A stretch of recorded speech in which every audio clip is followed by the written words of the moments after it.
Assalamualaikum warahmatullahi wabarakatuh. Bismillahirrahmanirrahim. Alhamdulillahirabbil alamin wassalatu wassalamu ala asrafil mursalin sayyidina Muhammadin wa ala alihi wa sahbihi ajma'in.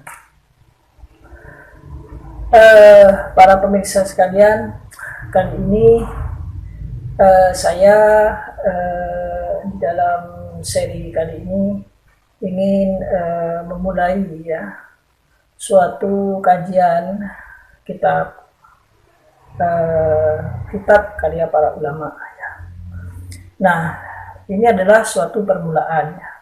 Jika sebelumnya di dalam 10 seri ini kami telah mengkaji suatu hasil penelitian para ilmuwan, para ahli sosial sains khususnya tentang Nahdlatul Ulama. Kali ini kita akan mengkaji sebuah karya kitab di dalam bidang keilmuan Islam yang ditulis oleh para ulama.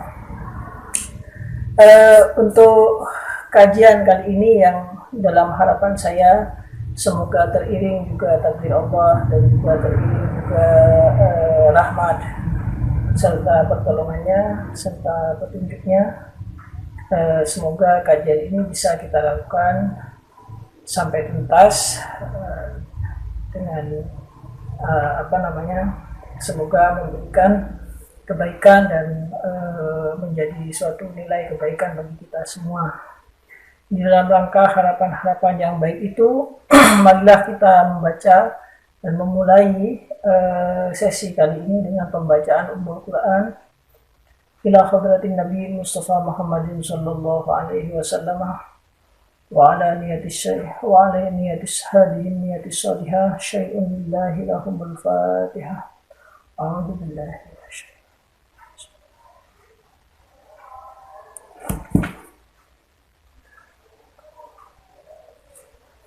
ihdinas siratal mustaqim siratal ladzina an'amta 'alaihim.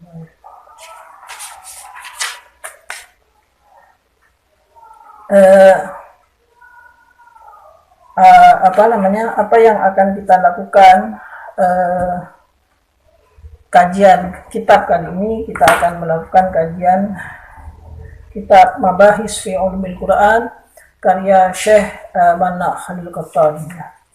Kita mengetahui bahwa Syekh Manna Khalil Qattan itu adalah beliau adalah pengasuh di Ma'had Al-Ali, Ma'had Ali lil Qada di Riyadh, Saudi Arabia. Kitab Mabahis fi Ulumil Quran ini adalah salah satu kitab yang ditulis di masa kontemporer dan sangat populer di kalangan masyarakat pembelajar di Indonesia. Untuk kami tidak akan membahas profil Syekh Manna Khalil Qattan secara lebih detail di sini. Mungkin ada waktu atau pada sesi yang lain yang lebih luas. Kita sebagai permulaan yang baik dan kita sudah membaca Fatihah, beriring juga sholawat kepada Nabi Allahumma sholli ala Sayyidina Muhammad wa ala ali Sayyidina Muhammad. Kita mulai pembacaan kitab ini. Sebelum saya memulai, mungkin dalam hemat kami, di dalam rencananya kitab ini akan kami baca dengan membahas secara agak panjang lebar dari sudut pandang kebahasaan, gramatikals, baik sintaks nahunya maupun morfologi tasrifnya dan juga leksikal maknanya. Lalu kemudian kita menguraikan secara ijmali apa yang dimaksud di dalam teks kitab ini. Senyampang dengan itu saya tidak menutup diri dan sangat terbuka terhadap berbagai kritik dan masukan daripada para pemirsa sekalian yang menjadi pemerhati studi keislaman untuk memberikan suatu masukan, saran, masukan atau kritik terhadap apa yang menjadi suatu kegiatan kami ini banyak hal kita akan berdiskusinya. Bismillahirrahmanirrahim. Mabahis fi ulumil Quran oleh karya Syekh Mana' Khalil Qattan. Di dalam bab pendahuluan beliau menulis begini: At-ta'rif bil ilmi wa bayanu nash'atihi wa tatawwurihi. At-ta'rif bil ilmi, pendahuluan pengenalan terhadap ilmu ini, bil ilmi terhadap ilmu ini, wa bayanu nash'atihi dan menjelaskan pertumbuhannya, wa tatawwurihi dan perkembangannya. Bismillahirrahmanirrahim. Al-Qur'anul Karim huwa mu'jizatul Islam, adalah mukjizat Islam. Al-Khalidah yang abadi. Allati la yaziduha taqaddumul ilmi, yang tidak pernah didahului, allati la yaziduha at-taqaddum al-ilmi, yang tidak pernah ditambahi oleh kemajuan ilmu pengetahuan, illa rasukhan fil i'jaz, kecuali dia justru malah rasukhan fil i'jaz, menancapkan kemukjizatan Al-Quran itu. Anzalallahu ala rasulina, Allah telah menurunkannya ala rasulina, kepada Nabi kita Muhammadin sallallahu alaihi wasallam, yaitu Nabi Muhammad sallallahu alaihi wasallam, liyukhrijan nas, untuk mengeluarkan manusia, minadh-dhulumati ilan nur, dari kegelapan, ilan nuri, menuju cahaya. Kapan-kapan dalam pertemuan selanjutnya mungkin akan saya sediakan papaannya. Mungkin ada beberapa kata, beberapa statement yang menarik untuk kita bahas dari sudut pandang gramatikal atau morfologis, ya, secara morfologis. Dan juga kita mungkin ada suatu statement di dalam kitab ini yang mungkin perlu kita highlight dan kita bahas maknanya satu persatu di pertemuan yang akan datang, insyaallah. Wa yahdihim ila siratil mustaqim, wa yahdihim, dan menunjukkan mereka ila siratil mustaqim, ke jalan yang lurus. Fakana salawatullah wa salamuhu, adalah Nabi Muhammad, doa rahmat dan keselamatan baginya, yuballiuhu li sahabatihi, menyampaikannya, yuballiuhu, menyampaikannya, li sahabatihi, kepada para sahabatnya. Wahum, sedang. Nah, ini perlu dibahas sebenarnya. Wahnya itu waw apa? Wahum, sedang mereka, Arabun khullas, orang Arab yang murni, yang benar-benar Arab. Fayafhamunahu, maka mereka memahami Al-Quran itu, bisaliqatihim, dengan tingkat kemendalamannya. Salikoh itu mendarah daging. Bahasa Arabnya sudah mendarah daging di mereka. Wa idza iltabasa, dan ketika samar, alaihim, bagi mereka, apa yang samar? Fahmu ayatin, pemahaman suatu ayat, minal ayati, dari berbagai ayat Al-Quran, sa'alu, maka mereka bertanya Rasulullah, kepada Rasulullah sallallahu alaihi wasallam, anha, tentang ayat tersebut. Rawa asy-Syaikhan, Imam Bukhari dan Muslim meriwayatkan. Jadi kalau disebutkan asy-Syaikhan, Syaikhan itu adalah isim musanna, kata benda dalam bentuk dual, ya. Jadi dalam bahasa Arab itu ada mufrad, tunggal, ada musanna, dual, ada jamak, itu plural. Nah, kata Syaikhan ini dari kata syaikh. Asy-syaikh itu artinya guru, ya, secara istilah itu guru. Syaikh itu bentuk tunggalnya itu syaikh. Syaikhun itu tunggal. artinya guru. Kalau di dalam Bajuri disebutkan bahwa syaikh itu adalah zu mazayatin fil ilmi, apa-apa. Jadi orang yang memiliki keahlian di dalam satu ilmu, syaikh. Lah syaikhani itu kalau kita tulis syaikhani sin ya kha alif nun, syaikhani itu berarti dua guru. Kalau satu guru itu syaikhun, kalau dua guru itu syaikhani. Nah, kalau beberapa guru itu syuyukhun. Nah, di sini kalau dikatakan di dalam ilmu hadis dikatakan asy-syaikhon, itu berarti yang dimaksud adalah Imam Bukhari dan Imam Muslim. Imam Bukhari dan Imam Muslim. Rawa asy-syaikhon. Dua orang guru hadis meriwayatkan. Wa ghairuhuma, dan selain keduanya. An Ibni Mas'ud, hadis dari Ibnu Mas'ud. Qala, Ibnu Mas'ud berkata, Lamma nazalat hadhil ayah. Lamma nazalat, ketika turun hadhil ayah, ayat ini, yakni alladzina amanu wa lam yalbisu imanuhum bidulmin. Yakni ayat alladzina amanu wa lam yalbisu imanahum bidulmin. Yakni orang-orang yang beriman walam yalbasu imanahum, dan yang tidak mencampur baurkan imannya bidulmin dengan kedaliman. Surat Al-An'am ayat 82. Syaqqa dzalika 'alan nas. Syaqqa dzalika 'alan nas, maka ketika mendengarkan ayat itu turun, syaqqa dzalika, hal itu membuat berat alan nas, bagi orang-orang yang mendengarnya, bagi para sahabat yang mendengarnya, alan nas, kepada orang-orang. Syaqqa dzalika alan nas, itu sangat berat bagi orang-orang yang mendengarnya. Faqalu, maka mereka bertanya, ya Rasulullah, wahai Rasulullah, wa ayyuna, di mana di antara kita la yadlimu nafsah, yang tidak mendolimi diri kita.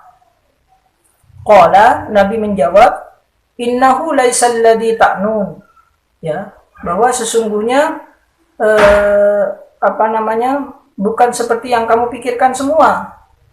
Alam tasma'u, tidakkah kalian mendengar maqalal abdus saleh, yang dikatakan oleh seorang hamba yang soleh, yakni Luqman Hakim, inna syirka ladulmun azim, sesungguhnya syirik adalah kezaliman yang besar. Luqman ayat 13. Innama huwa syirku, bahwa yang dimaksud di dalam surah Al-An'am 82 itu adalah, yang dimaksud zalim di dalam Al-An'am ayat 82 itu adalah syirik. Ya, ini adalah sebenarnya adalah contoh, ya, contoh bagaimana Nabi itu mengajarkan Al-Qur'an, ya.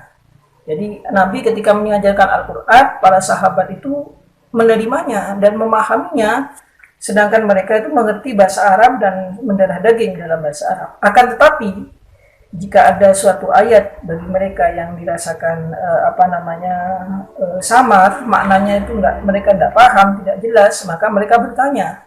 Contohnya pada hadis yang diriwayatkan oleh Bukhari Muslim ini, ya, ketika turun surat Al-An'am ayat 82, ya, yang mengatakan, yakni orang-orang yang beriman dan yang tidak mencampur baurkan imannya dengan iman mereka dengan kedoliman. Nah, itu bagi para sahabat, makna kedoliman itu mereka tidak ngerti apa yang dimaksud kedoliman itu. Apakah dolim itu seperti yang mereka pahami? Nah, lalu mereka bertanya kepada Rasulullah, wa ayyuna la yudlim nafsah, di mana di antara kita yang tidak mendolimi diri kita sendiri? Qala, Nabi mengatakan, innahu laisal ladzi ta'nun, sebenarnya itu bukan yang seperti kalian pikirkan. Alam tasma'u, apakah kamu tidak mendengar maqalal abdus salih, apa yang dikatakan oleh seorang hamba yang soleh, yang dimaksud di sini adalah Luqman Hakim, inna syirka ladulmun azim, bahwa sesungguhnya syirik adalah kezaliman yang besar, di dalam surat Luqman ayat 13. Nabi mengatakan, yang dimaksud dengan Al-An'am ayat 82 itu adalah kedoliman, yang dimaksud dalam ayat surat Al-An'am ayat 82 itu adalah kesyirikan. Itu contoh bagaimana diskusi di antara Nabi Muhammad dan para sahabatnya itu terjadi. di dalam hal memahami suatu ayat. Wa kana Rasulullah sallallahu alaihi wasallam, dan adalah Rasulullah sallallahu alaihi wasallam yufassiru, menafsirkan, lahum, bagi para sahabatnya itu, ba'dul ayat, sebagian ayat. Akhraja Muslim, Imam Muslim mengeluarkan hadis, wa wairuhu, dan yang lain, an Uqbah bin Amir, dari Uqbah bin Amir qala, berkata, sami'tu Rasulullah sallallahu alaihi wasallam, saya mendengar Rasulullah sallallahu alaihi wasallam yaqul, bersabda, wa huwa 'alal mimbar, sedangkan Nabi itu di atas mimbar. Kata wa huwa di sini adalah wawunya itu wawu ma'iyah. Maksudnya Uqbah bin Amir mendengar Rasulullah berkata, sedang Nabi yang ketika berkata itu berada di atas mimbar. Wawunya itu wawu ma'iyah, bukan wawu atof. Kalau ada papan tulisnya nanti kita bisa jelaskan. Wa huwa 'alal mimbar, sedang ia ada di atas mimbar. Nah, Nabi menjelaskan tentang ayat surat Al-Anfal ayat 60. Wa'iddu lahum mastata'tum min quwwah. Wa'iddu lahum mastata'tum min quwwah. Ini surat Al-Anfal ayat 60, bisa dilihat maknanya. Wa'iddu, dan bersiaplah kalian, lahum, untuk mereka, mastata'tum, semampu kalian, min quwwatin, dari kekuatan. Nah, ini Nabi menjelaskan di atas mimbar apa yang dimaksud tentang kekuatan itu. Ya. Ala innal quwwata ar-ramyuh, bahwa yang dimaksud dengan kekuatan itu adalah ar-ramyuh, memanah. Jadi ini juga menarik hadis ini ya, bahwa Nabi itu sedang mengorganisir sebuah perang ini dari atas mimbar. Wa kharasas sahaba an talaqqiyal Qur'an. Wa kharasas sahaba, dan para sahabat itu bersemangat ala talaqqiyal Qur'an, untuk mempresentasikan Al-Qur'an Al-Karim min Rasulullah sallallahu alaihi wasallam wa hifdhihi, ya. Wa kharasas sahaba, dan para sahabat bersemangat ala talaqqiyal Qur'an, untuk istilahnya mengaji Al-Qur'an Al-Karim min Rasulullah sallallahu alaihi wasallam, dari Rasulullah sallallahu alaihi wasallam, wa hifdhihi, dan menghafalkan Al-Qur'an itu, wa fahmihi, dan memahami Al-Qur'an itu. Wa kana dzalika, dan hal itu, syarfan, adalah suatu kehormatan, lahum, bagi para sahabat itu. An Anasin radhiyallahu anhu qol, hadis dari Anas radhiyallahu anhu, qala, Anas berkata, kana rajulu minna, seorang laki-laki di antara kita, idza qara al-baqarah, ketika dia itu bisa membaca surat Al-Baqarah, wa ala Imran, dan Ali Imran, jadda fina, maka orang itu menjadi mulia, fina, di antara kita, ay azumah, itu mulia. Jadi para sahabat itu terbiasa mentalaki Al-Quran, ya, mendengarkan Al-Quran, lalu dia itu menghafalkannya dan memahaminya, kemudian mempresentasikan di depan di antara mereka sendiri, dan mereka itu kalau yang bisa membacakan Al-Quran, Al-Baqarah, Al-Imran, ya, Sab'ul Matulat, ya, ayat-ayat surat-surat yang panjang-panjang, jadda fina, ya, jadda fina, maka orang yang bisa demikian itu menjadi mulia, fina, di antara kita. Menjadi terhormat. Jadi suatu kehormatan orang yang bisa membaca Al-Quran ketika itu. Wa kharasu kadzalika 'alal amal, dan begitu pula para sahabat itu bersemangat kadzalika 'alal amal, di dalam atas alal amal, untuk beramal bihi, dengan Al-Quran, wal wuqufu inda ahkamihi, wal wuqufu, dan dia itu wal wuqufu inda ahkamihi, dan melaksanakan hukum-hukumnya. Ruya an Abi Abdurrahman As-Sulami, diriwayatkan hadis dari Abi Abdurrahman As-Sulami, annahu qala, bahwa Abdurrahman As-Sulami berkata, Haddasana alladhina kanu yaqra'una al-Qur'an.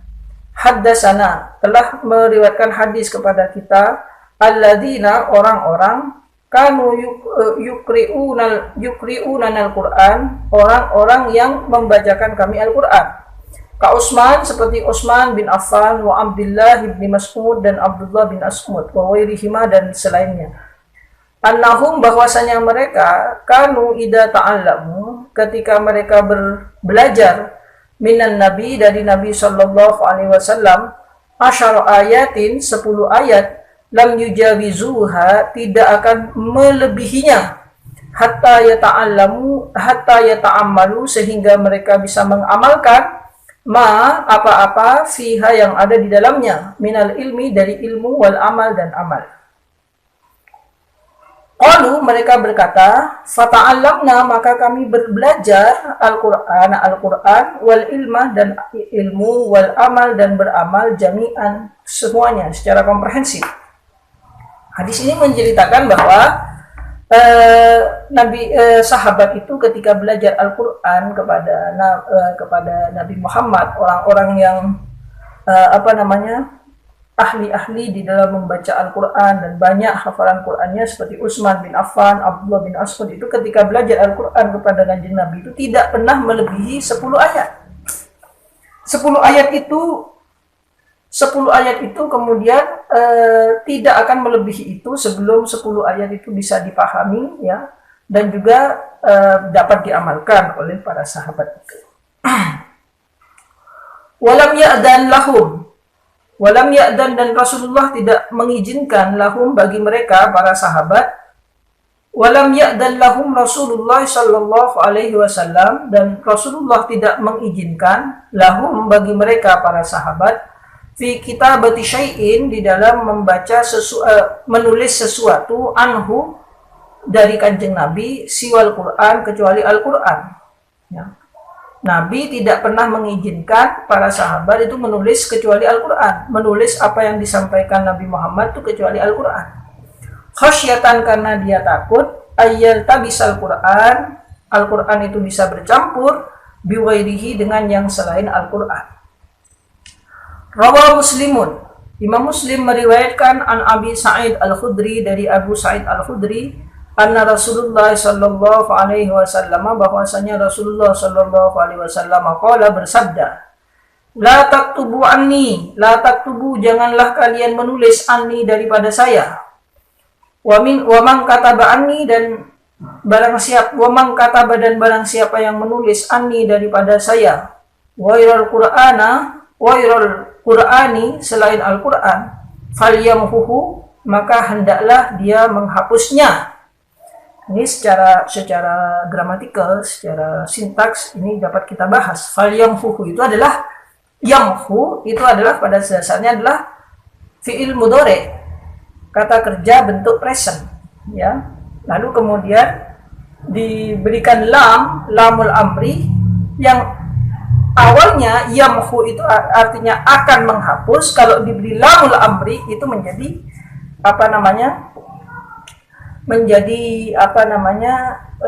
hendak, artinya itu hendaklah menghapusnya. Wa man kataba, dan barang siapa yang menulis anni, daripada saya, ghairal Qur'an, selain Al-Qur'an, falyamhu, maka hendaklah dia menghapus, falyamhuhu, maka hendaklah dia menghapusnya. Wa hadisu anni, dan ceritakanlah hadis anni, daripada saya, wala kharaj, dan itu tidak salah, tidak berdosa. Wa man kadzaba alayya, dan dan barang siapa yang yang berbohong alayya, kepada saya, muta'ammidan, secara sengaja, falyatabawwa maq'adahu minan nar, falyatabawwa, maka bersiap-siaplah, maq'adahu, tempatnya, minan nari, di neraka. Ya, itu jadi di masa-masa awal itu Nabi tidak mengizinkan para sahabatnya menulis daripada Nabi itu selain Al-Quran. Hadis tidak boleh ditulis dulu. Nah, tapi di masa kemudian beberapa sahabatnya tidak apa-apa diizinkan untuk menulis hadis, ya. Lanjutannya dikatakan, wala in kana Rasulullah sallallahu alaihi wasallam, dan meskipun wala in kana Rasulullah sallallahu alaihi wasallam, wala in kana, dan meskipun Rasulullah sallallahu alaihi wasallam qad addana, mengizinkan li ba'di sahabatihi, kepada sebagian sahabatnya, ba'da dzalika, setelah itu, fi kitabatil hadis, di dalam menuliskan hadis, fa innama yattasilu bil Qur'an, fa innama yattasilu, akan tetapi sesungguhnya ma yattasilu bil Qur'an, apa yang bersambung dengan Al-Qur'an, maksudnya sambung sampai kepada kita dari Al-Qur'an itu, dalla ya'tamiddu 'ala riwayah. Nah, ini menarik juga dibahas. Dalla ya'tamiddu 'ala riwayah, masih berpegang teguh, 'ala riwayati, di atas hal riwayat, bitalqin, dengan cara ditalkinkan, dengan cara tradisi dari mulut ke mulut. Fi ahdi Rasulullah sallallahu alaihi wasallam, di masa Rasulullah sallallahu alaihi wasallam, wa fi khilafati Abi Bakrin, dan ketika masa khalifah Abu Bakar, wa Umar, dan Umar radhiyallahu anhuma. Ya. Jadi meskipun, maksudnya gini, meskipun Rasulullah itu setelah mengatakan bahwa man kataba anni wairal Quran falyamhuhu, orang yang menulis dari saya selain Al-Quran itu hendaklah menghapusnya, ya. Tapi kemudian Nabi itu mengizinkan bagi sebagian sahabatnya itu untuk menulis hadis, ya. Tuh. Lalu kemudian apakah tidak khawatir ada ketercampuran dari Al-Quran itu dengan yang selain Quran, yakni dengan hadis? Tidak. Kenapa? Karena dhalla ya'tamiddu 'ala riwayati bitalqin, ya. Jadi Al-Qur'an itu yang ada sampai sekarang itu periwayatannya itu masih dhalla ya'tamiddu bitalqin. Di masa Nabi Muhammad, Abu Bakar dan Umar itu masih diriwayatkan secara dari tradisi lisan ke lisan. Nah, kalau kita membaca buku Membumikan Al-Qur'an, ya, yang ditulis oleh Profesor Dr.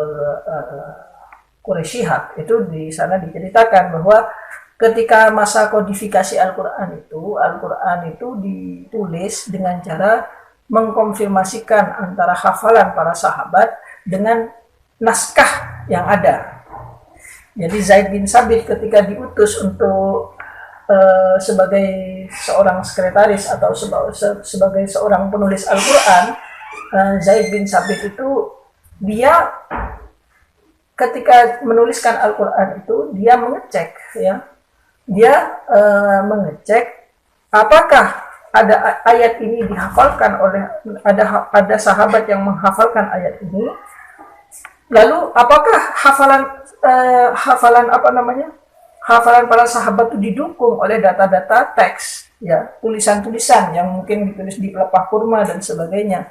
Begitu juga ketika ditemukan suatu tulisan Al-Quran di pelepah kurma atau di kulit unta atau di tulang belulang atau di batu-batu, itu juga dicek, tidak langsung ditulis oleh Zaid bin Sabit, akan tapi dicek apakah ada ayat yang ada sahabat yang menghafalkan ayat ini. Jadi antara hafalan lisan dengan tulisan itu dikonfirmasikan.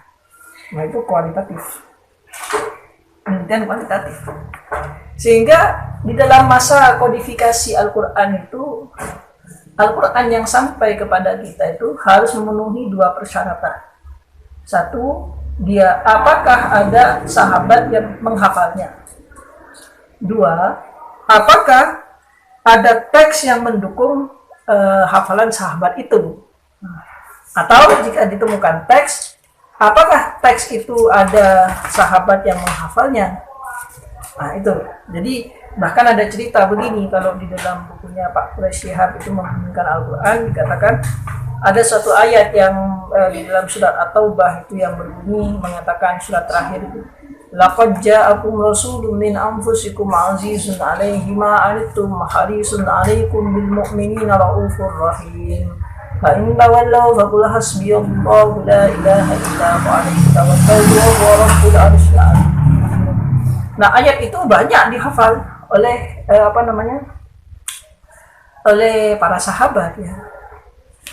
Banyak sahabat yang menghafalkan itu. Laqad ja'akum rasulun min anfusikum azizun 'alaihi ma antum harisun 'alaikum bil mu'minina raufur rahim.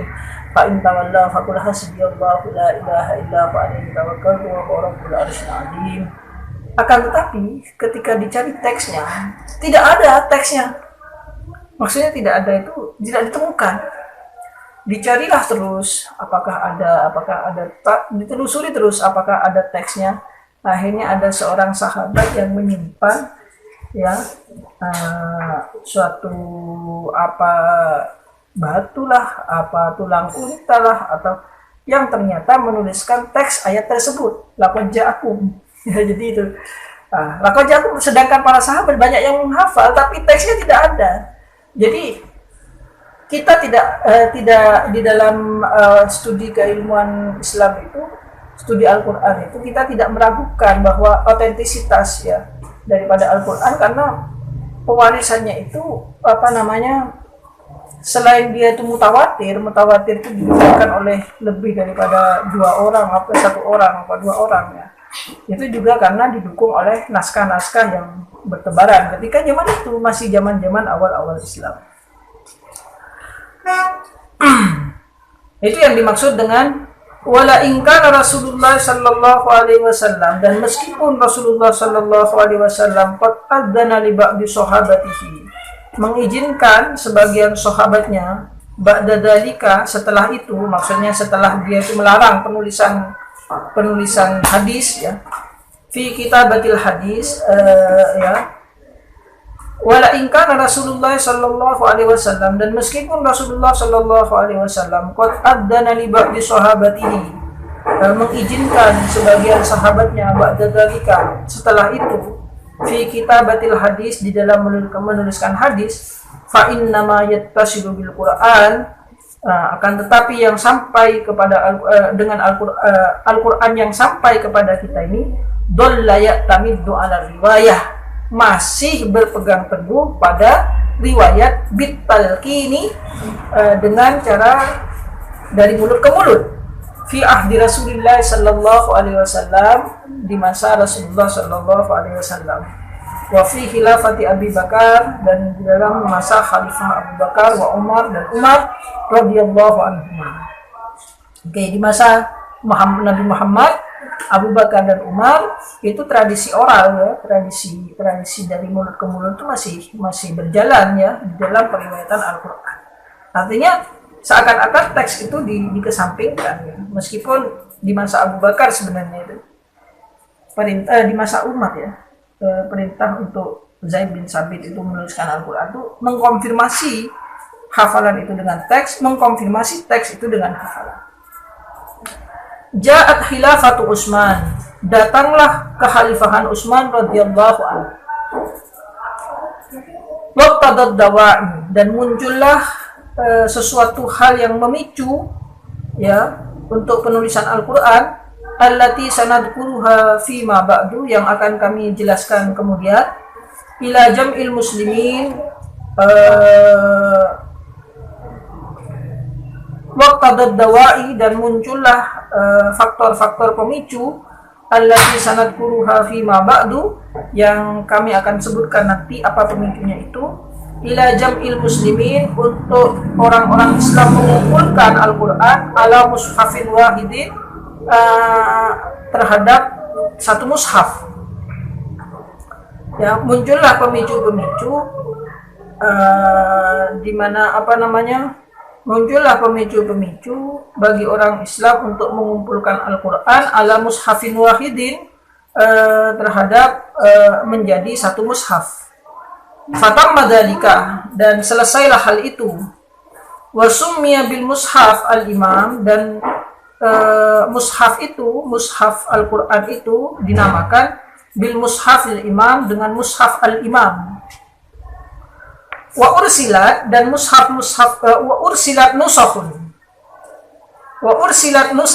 dan beberapa naskah yang dikumpulkan tadi, beberapa naskah salinannya itu dikirimkan minhu, dari imam maksudnya Utsman bin Affan, ilal amsar, ke kota-kota lain.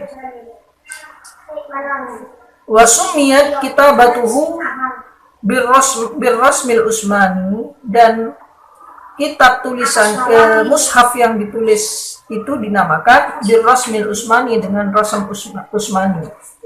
Nisbatan sebagai nisbah, sebagai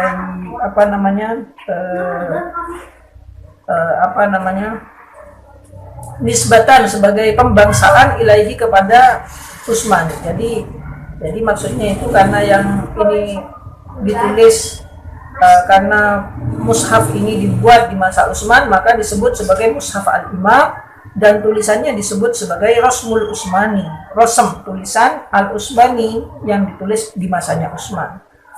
Wa yu'tabaru, dan ini dianggap wa yu'tabaru hadza, dan ini dianggap sebagai bidayatan, permulaan di ilmi rasmil Quran, bagi ilmu rasmil Quran. Jadi penulisan Al-Quran di dalam satu kitab oleh Sayyidina Utsman itu menjadi penanda bagi munculnya ilmu rasmil Quran, Kalau yang saya tadi bicarakan itu adalah pengumpulan yang Al-Quran yang bertebaran itu, saya misalnya itu di masa Abu Bakar, tapi belum sampai pada rasmil Quran. Rasmil Quran itu artinya Al-Quran disatukan di dalam satu tulisan, satu mushaf yang ditulis oleh pemerintah, oleh kalau sekarang mungkin presiden lah. Summa kanat khilafatu Ali, kemudian adalah kekhalifahan Ali radhiyallahu anhu. Fawada'a Abul Aswad ad-Du'ali, kemudian Abul Aswad di masa Sayyidina Ali, fawada'a Abul Aswad ad-Du'ali meletakkan dasar-dasar bi amri minhu, dengan perintah daripada Sayyidina Ali, qawaidan nahwi, kaidah-kaidah nahwu. Di masa Ali Abul Aswad ad-Du'ali atas perintah Sayyidina Ali meletakkan dasar-dasar kaidah-kaidah nahwu. Siyanatan li salamatin nutqi, siyanatan untuk menjaga, li salamatin nutqi untuk kemampuan membaca, melafalkan, nutqi mengomongkan, untuk siyanatan untuk menjaga, li salamatin nutqi kemampuan membacakan Al-Quran. Wadabta, dan memelihara lil Quran al-Karim, untuk Al-Quran, memelihara Al-Quran al-Karim. Wa yu'tabaru hadza, dan ini dianggap wa yu'tabaru hadza kadzalika, dan demikian pula periode ini dianggap bidayatan sebagai suatu permulaan di ilmi i'rabil Quran, bagi perkembangan ilmu i'rabil Quran. Jadi kalau di dalam masa Utsman itu dikenal sebagai permulaan ilmu rasmil Quran, penulisan Al-Quran, tapi di masa Khalifah Ali dikenal sebagai bidayatan li ilmi i'rabil Quran, permulaan munculnya ilmu i'rabil Quran. Nah, hal itu ya. Jadi sebenarnya begini, kalau Abu Bakar itu berjasa di dalam hal mengumpulkan Al-Quran yang tersebar di berbagai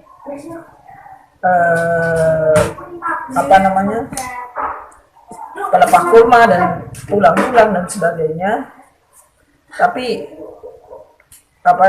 kalau di masa Utsman itu terkenal sebagai ilmu rasmil Quran, di kekhilafahan Ali itu dikenal sebagai permulaan ada munculnya i'rabul Quran. Jadi kalau kita membaca i'rabul Quran Ad-Dimashqi Ahmad Darwis dan sebagainya, itu sebenarnya permulaannya di masa Sayyidina Ali. Istamara sahabat, kemudian para sahabat melanjutkan, yatanaqaluna, mereka mentransmisikan ma'anil Quran, makna-makna Al-Quran, wa tafsiri ba'di ayatihi, dan tafsir dari sebagian ayat-ayatnya, ala tafawutin fima bainahum, yang mana ada tafawut, ada suatu hal yang terlewat fima bainahum di antara mereka. Maksudnya ketika para sahabat setelahnya itu dia saling memberikan makna-makna Al-Quran dan tafsir-tafsir Al-Quran, saling meriwayatkan makna Al-Quran dan tafsir Al-Quran satu sama lain, di mana itu tidak utuh, tidak di dalam suatu kerangka tafsir yang utuh. Kenapa? Litafawuti kudratihim, karena kelemahan kemampuan mereka alal fahmi, untuk memahami, watafawuti mulazamatihim, dan kelemahan mereka, kekurangan mereka di dalam membersamai di Rasulullah sallallahu alaihi wasallam, di dalam membersamai Rasulullah sallallahu alaihi wasallam. Wa tanaqala anhum dalika, dan begitu pula mentransmisikan daripada mereka para sahabat tadi, mentransmisikan Al-Quran dan tafsirnya itu dan makna Al-Quran itu. Siapa yang mentransmisikan? Talamiduhum, para murid-murid para sahabat itu, minat tabi'in, dari kalangan tabi'in. Jadi maksudnya gini, setelah kehilafahan mereka, para sahabat itu dia itu saling menjelaskan makna Quran, tafsir Al-Quran dan sebagainya, tapi tidak bisa menyeluruh karena para sahabat itu tidak sama di dalam hal pemahaman, kemampuan memahami Al-Quran. Yang kedua, tidak sama di dalam hal ketika hidupnya Rasulullah, dia itu bersama Rasulullahnya itu berapa lama, berapa waktu, jarang atau sering atau selalu dan sebagainya, itu nggak sama. Sehingga tafsir-tafsir Al-Quran ketika itu, penjelasan ma'ani Al-Quran, makna-makna Al-Quran ketika itu berbeda-beda di antara para sahabat itu. Ya. Nah, para sahabat ini mewariskan, mentransmisikan makna dan tafsir Al-Quran itu kepada muridnya, para tabi'in. Begitu maksudnya, sesuai dengan kemampuan pemahaman mereka. Kemudian, wa min asyharil mufassirin, dan para ahli tafsir yang paling terkenal, minas sahabah, daripada sahabat, yaitu adalah di kalangan para sahabat yang ahli tafsir, terkenal sebagai ahli tafsir. Wa min asyharil mufassirin minas sahabah, para sahabat yang terkenal, masyhur sebagai ahli tafsir adalah al-khulafa al-arba'ah, khalifah-khalifah yang 4, Abu Bakar, Umar, Utsman, Ali, wa Ibnu Mas'ud, dan juga Ibnu Mas'ud, wa Ibnu Abbas, dan Ibnu Abbas, wa Ubay bin Ka'ab, dan Ubay bin Ka'ab, wa Zaid bin Sabit, dan Zaid bin Sabit, wa Abu Musa al-Ash'ari, dan Abu Musa al-Ash'ari, wa Abdullah ibnu Zubair, dan Abdullah bin Zubair. Jadi orang-orang yang terkenal di kalangan para sahabat sebagai ahli tafsir itu antara lain adalah khalifah yang 4, Abu Bakar, Umar, Utsman, Ali, Ibnu Mas'ud, Ibnu Abbas, Ubay bin Ka'ab, Zaid bin Sabit, Abu Musa al-Ash'ari, Abdullah ibnu Zubair. Mereka lah orang-orang di antara para sahabat yang terkenal sebagai penafsir Al-Quran, ya. Jadi saya kira begitu dulu. Nanti kita akan lanjut. Ini sudah sampai di halaman 11, ya.